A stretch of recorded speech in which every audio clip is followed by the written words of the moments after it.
We are approaching 1 million subscribers on our YouTube channel. Can't believe we're even close to this. Can't thank you guys enough. If you haven't already, please go hit that subscribe button. Lots of fun NBA content coming your way. Tell me about Shai, because look, there's a lot of debate. I don't know why, but there's a lot of debate about like what an actual superstar is. I think Shai is a superstar. He doesn't do a ton of media. Like outside of Shai, the basketball player, I know him as like a league fits first team, all guy, type guy. Like he dresses really, really well. Mm-hmm. I like his fits. First team every year, Outside of that, I don't know anything about him. What's he like day to day? Just like as a teammate, a leader, a competitor? Well, yeah, he's super competitive. And our team doesn't really lack that. I like our practices. Like even the one we had today was fun. Yeah, I forget where. Was there an incident today? No, there's never like any like brawls, but like we always exchange words, and like our practices are really competitive. So it's always fun to practice. But yeah, he's overly competitive. He's probably still in there shooting. He's probably still in there shooting. Yeah. So he's a gym rat. Yeah, for sure. And that was good for me, especially my first year, because I ended up like just going with him, and I feel like I was able to kind of learn from that. So now like I'll stay after too, and like I feel like that's really infectious with the team. And then I know Mark is big on like, and just the Thunder in general is like investing in the team. So like we do a lot of like team stuff, and we're always kind of around each other. But yeah, he's goofy. Do you think, again, you're in your second year, one experience? Because I was going to ask you about this anyways, but do you think some of that is that this is not a knock on Oklahoma City, but some of that is that you guys are in Oklahoma City? For sure. Because I remember just like that young Thunder team, right? They call it 2010 to 2014, whatever. Like every article that was written about that team was how much they hung out together in their towns or, in their hometown. Young guys. Russ was young. James was young. Kevin was young. And you're in Oklahoma City. I think there's a lot to do here. I've always been an Oklahoma City stan. I want to go on record as saying that. But is that part of it? Yeah, I think when you're young here, it's not really a ton to do, but, and I mean that relative to like, if you're in LA when there's everything to do. But I think that's really helped us because it's like guys will be like, yeah, you want to go shoot? You want to go to Top Golf? Want to come over? And I just got Nintendo, so I've been avid on everybody coming to play the Switch. But like, yeah, I'll go to like Shai's house. Like we have like dog days. Like guys will bring their dogs over to somebody's house. It's probably been Shai's house because he's the biggest backyard. Or like Aaron Wiggins and Jay Will and Trey Mann will like take their dogs places and do that. So like it's like we end up finding like random team stuff to do, or like we'll all go out to dinner.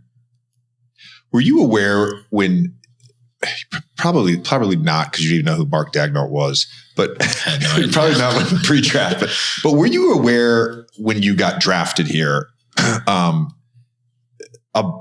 the fan base and the connectivity between the Thunder and this community? Like, did it strike you right away when you got here?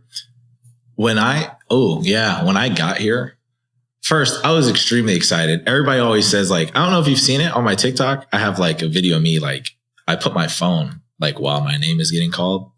So I'm like, and then like there's like video of me kind of sitting there, like I had like no reaction to getting drafted. Expressionless. Yeah. I remember I saw that. Yeah. But when I got here to the Omni Hotel, it was like the coolest thing. There were so many fans here, and like that was already my telltale sign of like, oh yeah, this is new. Like people were like stopping me and like not even asking for pictures, just like telling me they were proud of me, like I'm their kid kind of thing. And that's been like steady through like since I've been here. Like people are really like cognizant of your time and like are really aware and are really like it's just a real genuine feel here. So I really enjoy being here. I know it probably sounds like a media answer, but like it actually feels like a family environment a lot of times. Yeah. Right. If you're a young guy here in the NBA, off the court, not lit, but the basketball part of it is lit. Yeah, basketball's lit. Everything else, that's okay to say, man. That's okay to say. What do you care to elaborate why you were expressionless when you got drafted? I don't know. I had a really good pre-draft in those workouts, so I wasn't really shocked about anything that was going to happen that night. Really? Yeah, I didn't know they were going to pick. I didn't know OKC had the pick, but I was just comfortable with what I had done up until that point where it's just like, it's in God's hands, so I'll just leave it there. In talking to you, it's clear to me that you like have a, I hate complimenting guys when they're on the show. I usually do this in the intro, but it's clear to me that you have a good head on your shoulders. You're sort of wired how I would want one of my players to be or one of my teammates to be wired. It's very, very clear.